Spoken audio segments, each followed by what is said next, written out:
Clubhouse.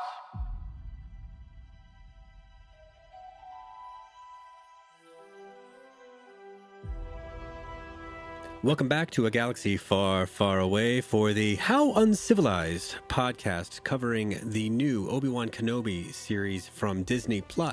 As usual, this is Paul, and I'm here with my friend Mark. What up? This one is called Part 2. Part 2, if you will. Yeah, usually we try to examine the titles for things to see if there's any underlying meaning, but I think we're just supposed to mean this is the second one.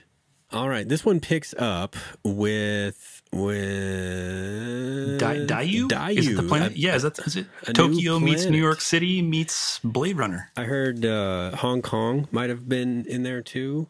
I also got a very Blade Runner vibe. You know, talking about first impressions for the show and this episode in particular, for the most part, like 95%, I really like the sets, the set extensions, the creature work, the makeup, the costumes, all of that I buy. The armor looks like armor instead of dentable plastic. Yeah, everything pretty much looks right. There were a couple of shots in the first episode that I didn't quite like. They weren't enough to call the show shit or anything like that. It was just like, say when the Kylo Ren ship lands, right? Nothing moves like that and has ever moved like that in Star Wars. You know, it had a very artificial feeling in like the composition, like putting the 3D in with the filmed material. It just didn't match for me, but the rest of it was fine. And so picking up with episode 2 in this new kind of environment, I saw this and I thought, this looks like Corellia. And then they said the name of the place, Daiyu. And I'm like, well, this is apparently a shittier Corellia. Yeah, good call. Like back in what we saw with Solo, right? Yeah. A place that's got shipyards or manufacturing centers. And so the people that support that, and then the people that support the vices of the people that support that. But this looked like to be more vices, less manufacturing. Yeah, I agree. It just looked incredible. I mean, there were tons of aliens walking around. Of course, we had the old clone trooper. Spare any credits.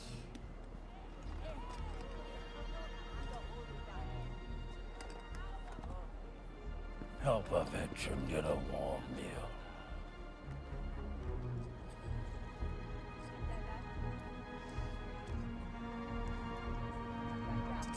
How cool was that? We had Boba Fett sitting there, and you're like, oh yeah, they had the accelerated aging, and he's like, spare some change for a veteran, and that was cool. I think they're going to keep on popping that guy into every single Star Wars show they make. And I was wondering, it's like, oh, does he know Obi-Wan? Does he recognize him? That particular trooper had seen better days a very long time ago. One part of the story of Star Wars that is just, it's a footnote at this point because there's really nothing that's been explained about it. The whole phasing out of clone troopers and the conscription and other means of acquiring troops when they became the Galactic Army and the stormtroopers that we see in A New Hope, that transition to me, for some reason, I am very interested in knowing, where those guys went, how it worked out. Did the accelerating aging just kill them before they were 50 or how did that whole thing go? I'm pretty sure the Empire just like flushed them down the galactic toilet, but I still want to know. Yeah, I don't really know. Was there a stated reason for that? Do we know? I think I've heard that Palpatine just wanted the biggest possible army. So he started conscripting, more soldiers to grow the army. And like you said, I think the age acceleration kind of aged them out. I don't know if it was massive layoffs with the Great Recession of, whatever year it is. But yeah, I think he just wanted a huge army to take control. It's been retconned that the bearded soldier assisting Han Solo take the shield generator on Andor is Rex. I think if you look that up, you'll find that has been supported recently. He doesn't, of course, get any lines in Return of the Jedi because they shot that before they knew who Rex was. But yeah, I think that's the thing. So that plays into that aging thing. That guy looked maybe in his 50s, maybe 60 even, in that scene where you can most clearly see him. And so that would be what, 25-ish years, 24, 25 years after Revenge of the Sith. So when the Clone War was over. And I think within canon, the cloning laboratories on Kamino were taken over and shut down pretty soon after that. You know, that's so cool about the prequel story. I mean, you got to give it up to the world building, despite the questionable dialogue at times and all that. But just the fact that, I mean, they were having debates, Senator Organa and Padme, you know, kind of resisting this idea of creating a grand army of the Republic. And then at the same time, we have this droid army ramping up. On the other side, of course, we learn the greatest villain of all time. Some people say it's Darth Vader. I'd have to say it's Palpatine.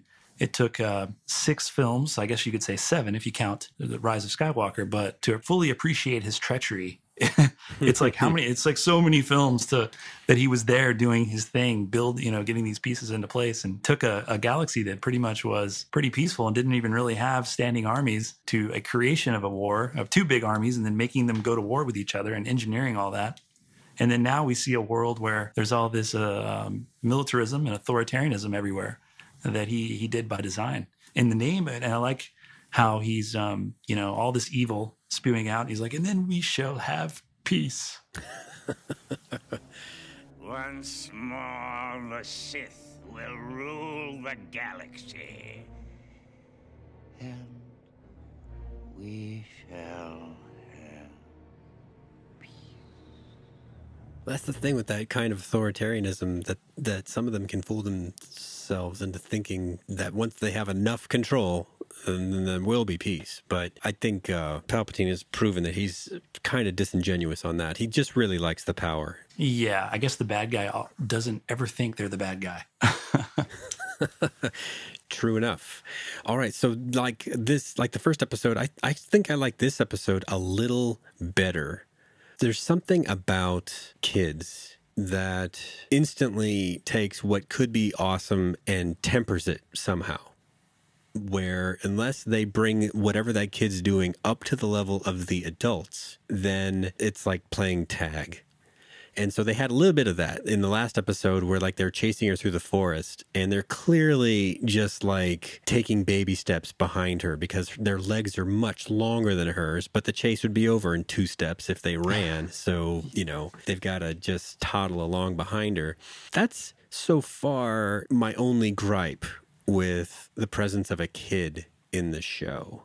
How do you feel about making this show about saving Leia? I think it really worked. Like you said, the contrast of depressed Obi-Wan and the really, really confident Leia and sassy, that worked really well. I mean, I loved her line. She's like, make me float. You're supposed to be a Jedi. I want to float.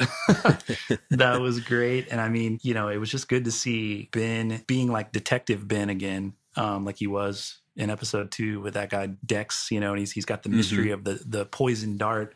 And he's in this case, he's out there looking for her, and then he finds her. And I thought their I mean, at times it kind of felt like a buddy film. At times, yeah. Between the two of them, but I thought it worked pretty well. In this episode, we got a new character, and I wonder if he'll be back. His name is Haja Estri, played by comedic actor Kumail Nanjiani, most well known probably for Silicon Valley on HBO.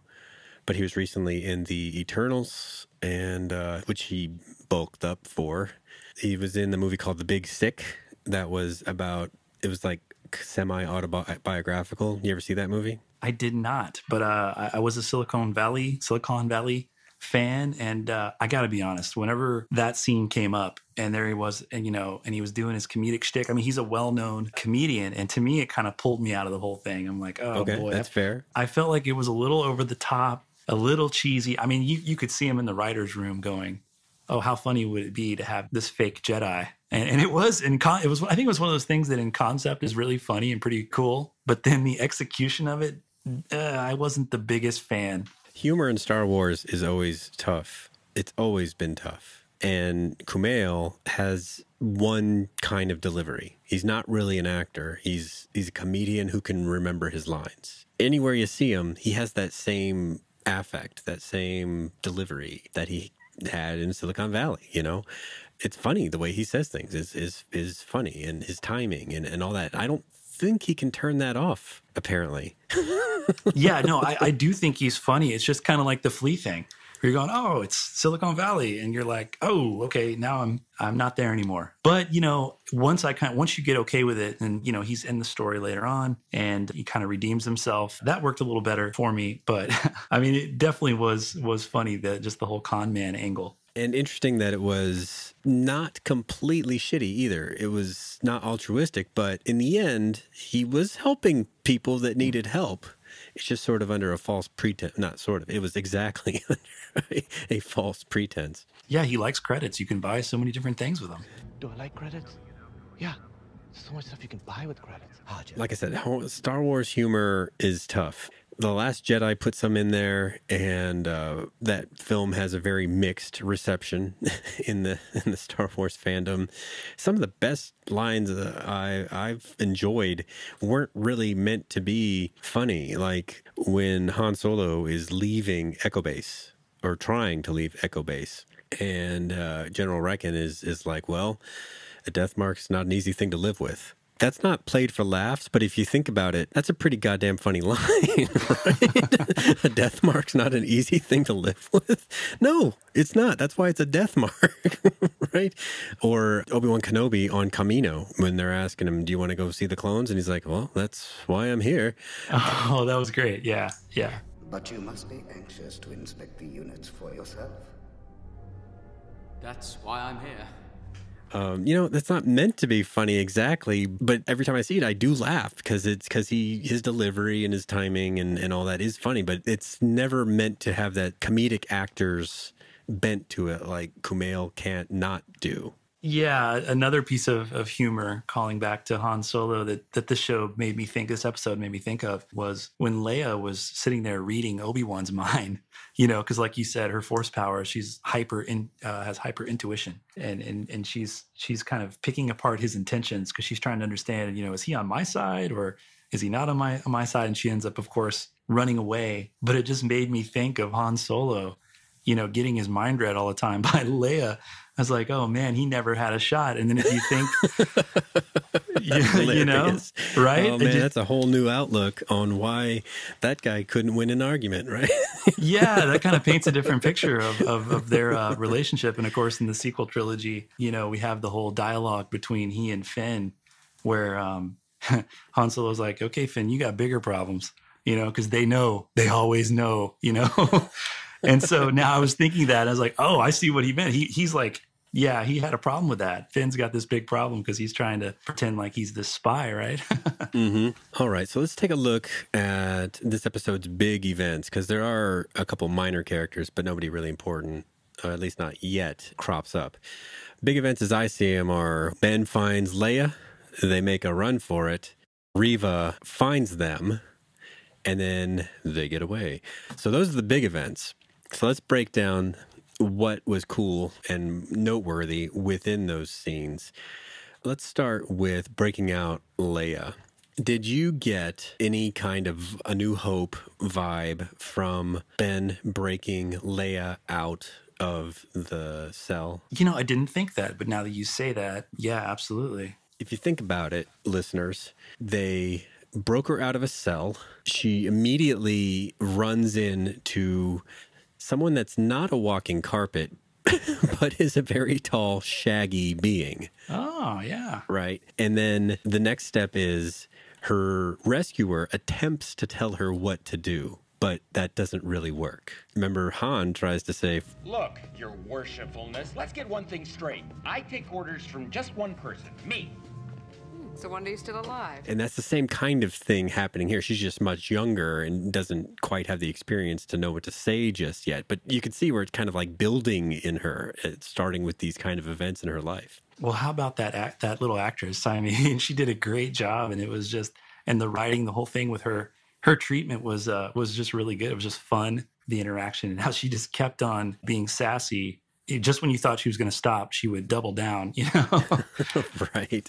Like, this isn't really the time and place to talk about the fact that I can float things. So maybe let's not talk about floating things. Oh, one thing, calling back to episode 4, I heard some other people pointing out, she does the whole, the most famous line, help me, Obi-Wan Kenobi, you're our only hope. you knew my father during the Clone Wars. And people were saying, well, she already knows Obi-Wan now. But when I watched it the second time, I was like, wait a second. Did he ever tell her his name? And there's a point where she says, you haven't even told me your name. And he says, it's Ben. So he doesn't, I don't think, and then she sees a picture of him on the hologram or whatnot. Yeah, the bounty hunter. All the baddies are looking for him. Yeah.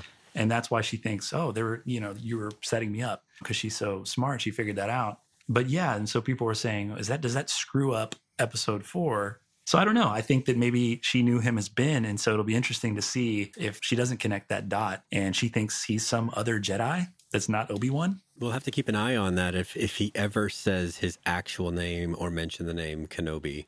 Her name in real life is Vivian Lyra Blair. She, for as young as she is, she has been in a lot of things, including the Waco television series. It was a miniseries. And she was a character in Bird Box, the Netflix sensation from a couple years ago, and also was in a movie called We Can Be Heroes, which was a Netflix movie directed and written by Robert Rodriguez, whose name we know from Star Wars, that also starred as one of the adults, Pedro Pascal. Interesting. How old is she in real life? Because my 6-year-old daughter was saying, I'm taller than she is, but she looks younger. Her IMDb bio does not list an age. She's been acting since 2017, so for 5 years. Well, that's some good casting right there, and it worked well. For sure. Okay, so yeah, one of the next things that happens is Reva has engineered this plot to capture Kenobi, and she did not inform the Grand Inquisitor, and he was not very happy with it. Again, I love this guy's acting and his intensity and his arrogance. And it's also funny how he just scolded her for what she's done, then says, okay, now I'm going to take credit for it, and you just go away. In that scene, for the pedantic nerds out there, fifth brother was there, but who was the other sister? Was that possibly second sister from Fallen Order fame, or was that another unnamed sister? Yeah, I'm not sure. I know there was like a 9th or 10th sister in Fallen Order that was like the big alien one. Yeah, she was more gorilla-sized. I had no idea who that other one was, and they didn't really feature her very much, but I assume we'll get more of her in the coming episodes. The IMDb and even internet at large listings for the identification of what roles the actors are playing is like, it's frustrating because they don't list them all. So yeah, that scene where Grand Inquisitor and the whole schmear with Inquisitors showing up on Daiyu, trying to rein in Reva.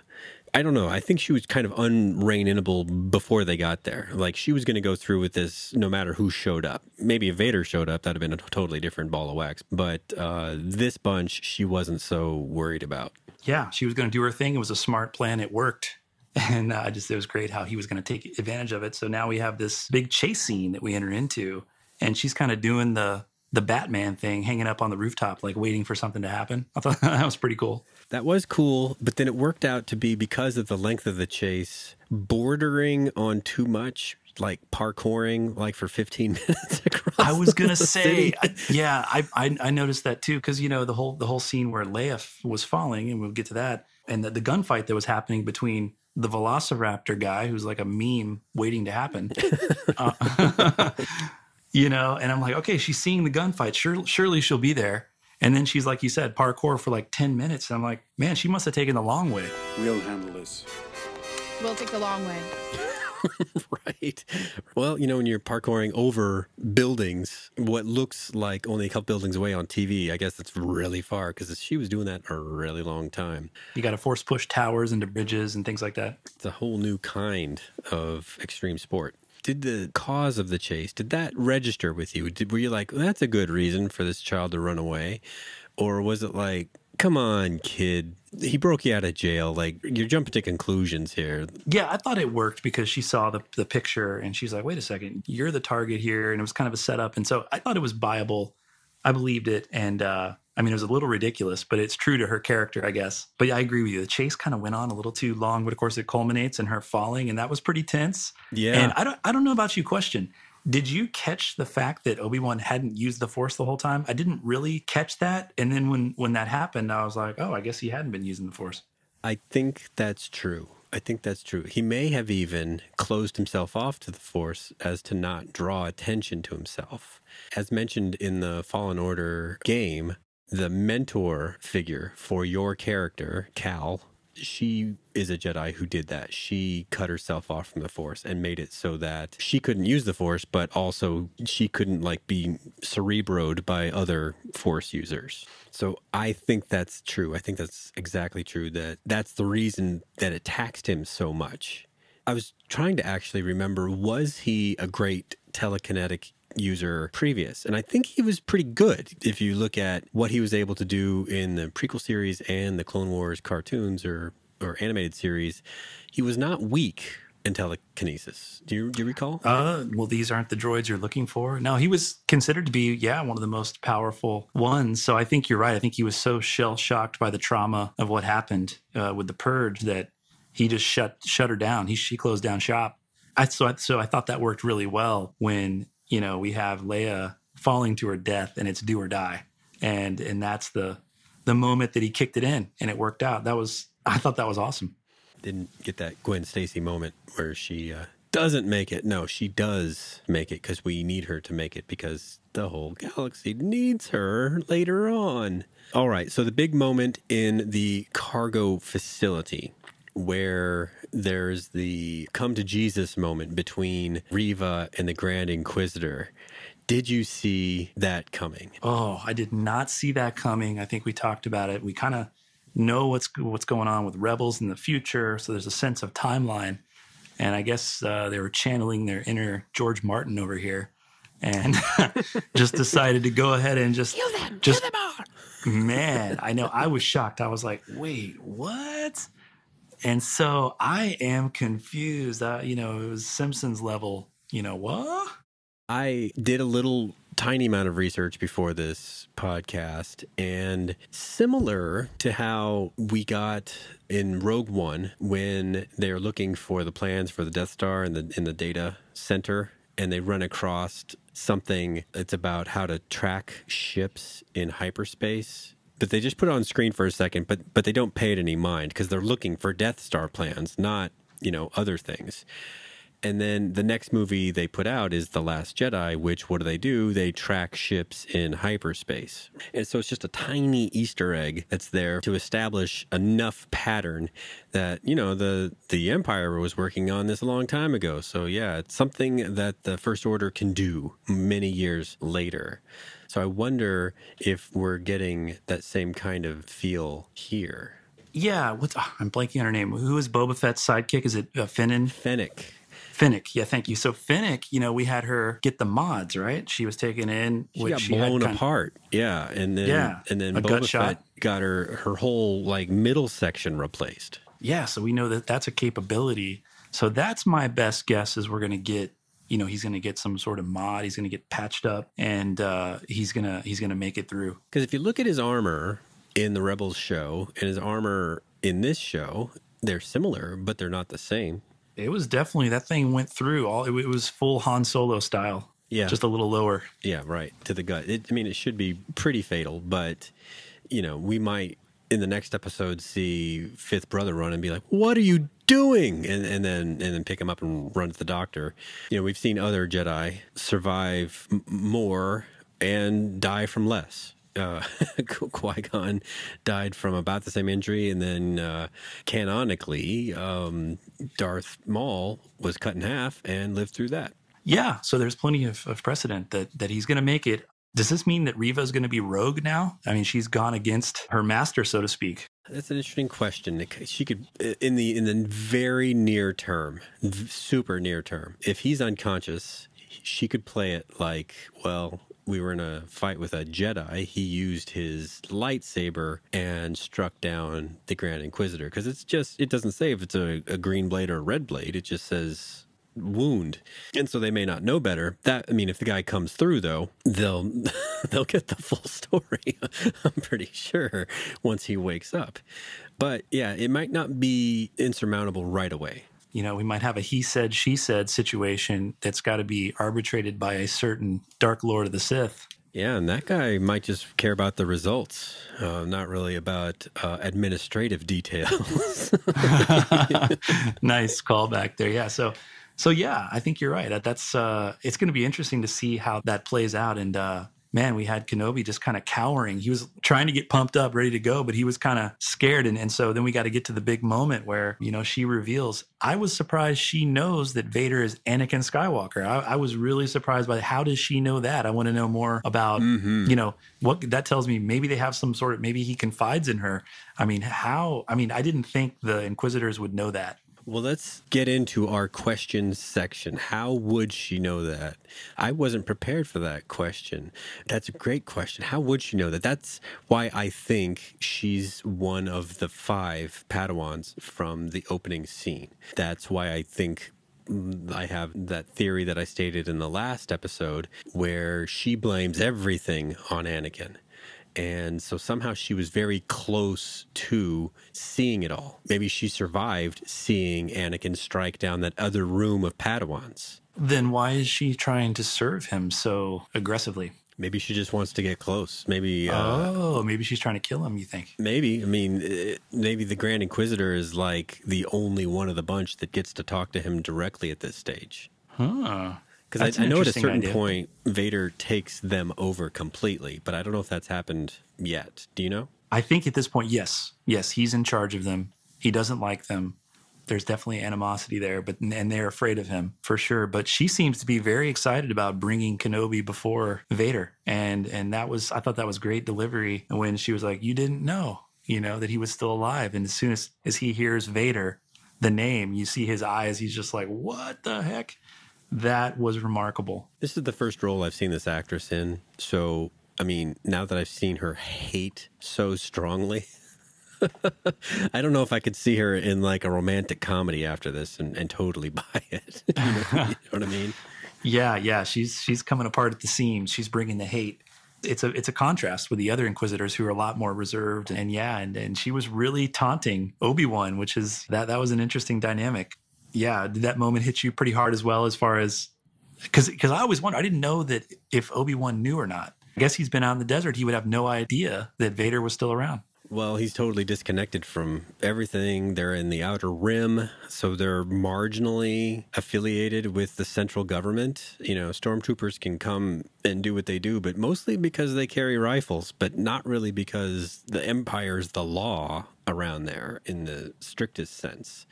I could buy that he's not connected to anything news-wise. Yeah, your explanation of him is disconnected from the Force. He's living in the desert under a rock. So he didn't know. There was something I saw out there in the extended universe that maybe as he was leaving on Padme's ship that he saw Palpatine's ship coming in and then maybe assumed that Vader was still alive. I don't know. So they retconned that, I think, obviously. But then, we had him make it out of there. He made it out alive. He's on the ship. And what did you think of that moment where he says Anakin, and it's almost like a Kylo Ren, Rey connection moment where they have a connection in the Force, and then we cut over to Vader. Anakin.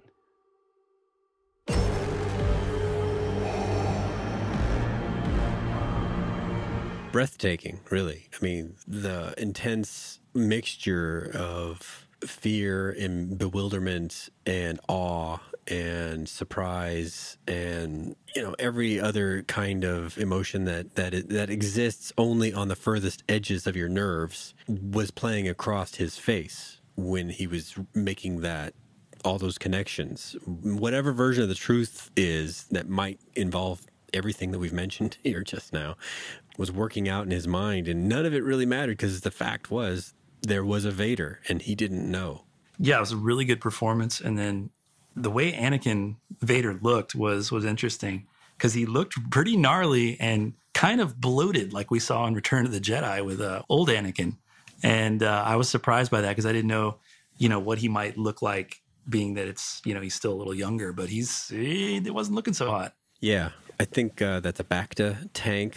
I've read enough Empire-era Star Wars to know that he does not spend all the time that he has to in the suit. He doesn't actually like to be in the helmet. It's just that what he has to do in order to walk around.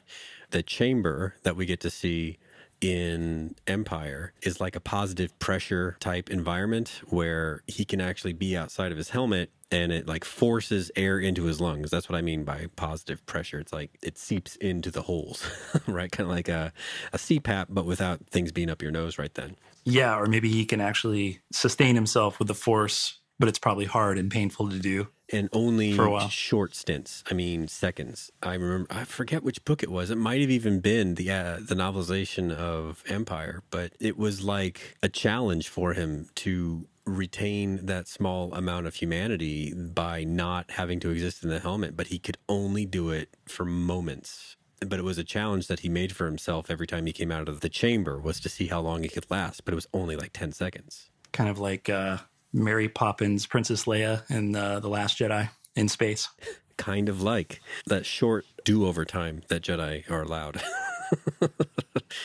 So the back to tank and this part of Vader's history 10 years on from his maiming, maybe they're not technologically there yet where he can have the chamber. Maybe he has to go back into the tank because he's just that bad off before he's back in the suit doing suit stuff, and then that takes its toll, so he's got to go back in the tank after that. Yeah, but I tell you, that ending scene, that made me really excited for the next episode. Then let's talk about any well, actually I have one more question for you. And this will tie into predictions as well as your last comment. Haja, when he sends Obi-Wan and Leia off in the prearranged drop in the cargo ship, he says there will be people waiting for you. They will help you. Go to these coordinates. They'll help you from there. And how do I know this isn't just a trap? What choice do you have? Say what? What people? Yeah. What do you think? I think what they're saying is because Obi-Wan, like you said, was so disconnected and just kind of traumatized, he may not know that there's some resistance out there that's starting to form. And so I think we're going to see them connect with some new characters. I don't know casting wise what we're talking about, but it's looking like that's something that's going to happen. You know, at Star Wars Celebration, they have released the first trailer for Andor, which comes out later this year. There's footage that looks definitely like Mon Mothma. Yes, I watched that just one off, and I was blown away. And I guess I saw they're not using that volume like they did for Mando, Boba Fett in this show, where it's the big LED circle that they can film in, and it looks real. Apparently, they didn't do any of that. This is all real sets on that show, but I thought it looked incredible. Yes. So yeah, when does that come out? Like in the summer? August. Okay. And it's long. The first part is 12 episodes, and then there's a guaranteed second season that leads up to the beginning of Rogue One. Wow, that's like many, many hours of Star Wars. That's that trailer. I didn't know much about that show, but after seeing that, I'm going, okay, I'm ready. Well, Mon Mothma she didn't get much play Revenge of the Sith, but there are outtakes that could have been in the movie that showed that she was active. She was part of Bail Organa's and Padme's circle, opposing military action, et cetera, et cetera. So she would still be active. So if we wind up on Chandrilla, because we don't know where the ship's going, that's where she's from, Chandrilla. So maybe we get some Mon Mothma action, or like you've mentioned, possibly Ahsoka. I mean, who are these people? Is it the universe is big? They have a lot to draw from off of the bench for characters in this era. A lot of them would get me pretty excited. Those are just a couple. What about you? What do you think? I mean, Yoda could show up for all we know, but I think if they start doing that, it would take away from this. I really think this show, just like that final scene of this episode, it is all about Anakin and Obi-Wan. So I think they're going to keep the focus there, but it's not all going to just be that confrontation. We're still going to have these stories on the side. I'm really interested to see what they do, because there's the Inquisitors, there's plenty of bad guys, but who is the good guys equivalent that we're going to have to match the Inquisitors, if any? The rebellion might be completely outclassed in terms of force users right now, and there's nothing they can do about it. All right, so let's move into predictions then. We don't exactly know where we're going in terms of the people Haja mentioned, and we've just been talking about. What else do you think you might be able to predict at this point going into the third episode dropping next Wednesday instead of inconveniently on a random Friday? Yeah, like I said, I really hope we get some Vader, if not backstory, like you said, what's going on with him now. I think we're going to see some interaction between him and the Inquisitors. Possibly we're going to get this Qui-Gon. There's an inevitable Qui-Gon tie-in. Yeah. We don't know how that's going to happen. I think it's going to happen. Yeah, it's going to be at the darkest moment. You know, one thought I had, how cool would it be if it is at the end? And because let's not forget, Anakin had a very strong tie with Qui-Gon, and I think Dave Filoni had said Qui-Gon was kind of the father that Anakin really needed. And then he was taken away from him and set him on a certain path that, you know, Obi-Wan wasn't equipped to handle Anakin. But if Qui-Gon would have been around, he might have been okay. That could be really powerful if Qui-Gon comes in as it being such an important role to both those characters. Right, yeah. And says, okay, stop fighting and shake hands, bro. You know, I don't know. Stop watching and light that lightsaber, Obi-Wan. Yeah, I like that. Having some Vader action next week, Kenobi coming to terms with the fact that there's a new unexpected player on the field in the form of his former student and having to deal with that, plus this bloodhound, Reva, chasing after him. She will not stay off his trail very long, regardless of what happens with the rest of the Inquisitors, whether... because she's, until we get to Vader in the front seat, she's kind of our heavy right now. The other Inquisitors will be an inconvenience, but they're not going to kill us narratively. It just can't be. She might, though. I mean, obviously we know that these two people survive, but still, she's the most dangerous. Yeah, and I think we might see the Organa family step in here more now that they've gone after their daughter. I think, you know, we see them in the rebellion. They're key players. So maybe this is kind of a catalyst that brings them into the fight a little bit more aggressively. And so I expect we'll see Kenobi link up with them and get some scenes there. Right. If you've got the Viceroy's daughter, but you just need a little help getting back home, it makes sense to reach out and say, hey, why don't you send the Corellian Corvette and pick us up? Because it's getting kind of hard to manage on our own out here. Well, do you have anything else on either of these first two episodes? Any final thoughts? Paul, I'm good. I enjoyed it. It's been good talking to you. And man, I'm just excited for this next episode. No kidding. I mean, it is a lot of TV right now in the podcasting world to try to absorb all at once. But this is something I would prioritize over all of it so far. I have not watched a stitch of Stranger Things yet. It's only been Kenobi all the time for me. Anyway, if people wanted to find you, Mark, on social media, where would they look? At Jiggy Nut on Twitter. 2 G's, 2 T's. All right. And if people wanted to find me, they would look at Paul V. Daley on Twitter or at Pod Clubhouse on Twitter or our website, podclubhouse.com. We're also on Facebook and Instagram, but not so much on Instagram. I would look on Facebook for us. If you like this podcast, please remember to rate, review, and subscribe to it so that other people can find it on iTunes or whatever platform you use. Although please use iTunes. That's the big one, and that's the one everyone cares about. So please rate, review, and subscribe to that one, and then use whatever you want to use after that. So thanks a lot, Mark. We'll check in again next week for part 3 of Obi-Wan Kenobi. Thanks, Paul. Thank you for listening. This has been an original Pod Clubhouse production. Pod Clubhouse is a podcast network dedicated to encouraging collaboration among podcasters and friends to bring a fresh voice and diverse perspective on a wide array of content. Please visit and leave a comment for us at podclubhouse.com.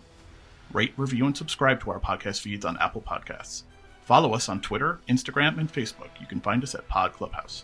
Our DMs are always open, and we'd love to hear from you. Pod Clubhouse.